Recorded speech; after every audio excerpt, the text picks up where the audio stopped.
Hi, India ಕಡೆಯಿಂದ latest notification ಏನು ಬಂದಿದೆ ಆಧಾರ್ ಬಯೋಮೆಟ್ರಿಕ್, ಅದನ್ನ ನೀವು ನೋಡಿದಿರಾ ಅಂತ ಅಂದ್ಕೋತೀನಿ. ಅದ್ರ ಬಗ್ಗೆ ಕ್ಲಿಯರ್ ಆಗಿ ಈಗ ಎಕ್ಸ್ಪ್ಲೇನ್ ಮಾಡ್ತಾ ಇದ್ದೀನಿ. ಓಕೆನಾ? ಏನು ಅಂತ ಹೇಳಿದ್ರೆ, ನಿಮ್ಮ ಆಧಾರ್ ಏನಿದೆ ಅದಕ್ಕೆ ಲಿಂಕ್ ಆಗಿರುವಂತಹ ಬಯೋಮೆಟ್ರಿಕ್, ನಿಮ್ಮ ಬಯೋಮೆಟ್ರಿಕ್ ಅಂತ ಹೇಳಿದ್ರೆ ನಿಮ್ಮ ಫಿಂಗರ್ಸ್ ಏನಿದೆ ಅದನ್ನ ಸ್ಕ್ಯಾನ್ ಮಾಡ್ತಾರೆ. ಸ್ಕ್ಯಾನ್ ಅಂತ ಹೇಳಿದ್ರೆ ಫಿಂಗರ್ ಪ್ರಿಂಟ್ ಅಂತ ತೆಗೆದುಕೊಳ್ತಾರೆ. ಓಕೆನಾ? ಈಗ ಆಧಾರ್ ಕಾರ್ಡ್ ಮಾಡಿಸ್ಬೇಕಾದ್ರೆ ನಿಮ್ಗೆ ನೆನಪಿರ್ಬೋದು ಕೆಲವರಿಗೆ, ಎಲ್ಲ ಫಿಂಗರ್ಸ್ 10 ಫಿಂಗರ್ಸ್ಗಳ ಫಿಂಗರ್ ಪ್ರಿಂಟ್ ಅನ್ನ ತೆಗೆದುಕೊಳ್ತಾರೆ. ಅದನ್ನ ಆಧಾರ್ ಕಾರ್ಡ್ಗೆ ಲಿಂಕ್ ಮಾಡ್ತಾರೆ. ಸೊ ಅದು ಅಪ್ಡೇಟೆಡ್ ಆಗಿರಬೇಕು ಅಂತ ತಿಳಿಸಿದ್ದಾರೆ. ಅಂದ್ರೆ ನಿಮ್ಮ ಏಜ್ 15 ವರ್ಷ ದಾಟಿದ ನಂತರ ನೀವು ಆಧಾರ್ ಬಯೋಮೆಟ್ರಿಕ್ ಅನ್ನ ಮಾಡಿಸಿದ್ರೆ ಅಥವಾ ಆಧಾರ್ ಕಾರ್ಡ್ ಮಾಡಿಸಿದ್ರೆ ಅದರೊಳಗಡೆ ನೀವು ಚೇಂಜ್ ಮಾಡುವ ಅವಶ್ಯಕತೆ ಇಲ್ಲ.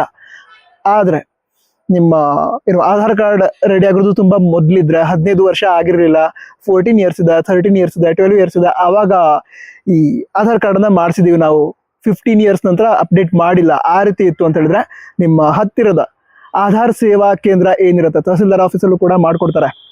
ಸೊ ಅಲ್ಲಿ ಹೋಗಿ, ಅಥವಾ ಜನರಲ್ ಆಗಿ ಆಧಾರ್ ಕಾರ್ಡ್ ಅಪ್ಡೇಟ್ ಮಾಡ್ತಾರಲ್ಲ, ಫಿಂಗರ್ಸ್ ಚೆಕ್ ಮಾಡಿ ಫಿಂಗರ್ ಪ್ರಿಂಟ್ ತೆಗೆದುಕೊಂಡು, ಸೊ ಅಲ್ಲಿ ಹೋಗಿ ನಮ್ಮ ಫಿಂಗರ್ ಪ್ರಿಂಟ್ ಅಥವಾ ಆಧಾರ್ ಬಯೋಮೆಟ್ರಿಕ್ ಅಪ್ಡೇಟ್ ಮಾಡೋದು ಅಂತ ಹೇಳಿ ನೀಟ್ ಎಕ್ಸಾಮ್ಗಿಂತ ಮೊದಲು ಅಪ್ಡೇಟ್ ಮಾಡಿಸಿ ಆಧಾರ್ ಕಾರ್ಡನ್ನ ಎಕ್ಸಾಮ್ಗೆ ತೆಗೆದುಕೊಂಡು ಹೋಗ್ಬೇಕು. ಯಾಕಂದ್ರೆ ಎಕ್ಸಾಮ್ನಲ್ಲಿ ನಿಮ್ಮ ಆಧಾರ್ ಬಯೋಮೆಟ್ರಿಕ್ ಅನ್ನ ಚೆಕ್ ಮಾಡಲಾಗತ್ತೆ. ಕ್ಲಿಯರ್ ಆಯ್ತು ಅನ್ಸುತ್ತೆ? ಕ್ಲಿಯರ್ ಆಯ್ತಾನೆ?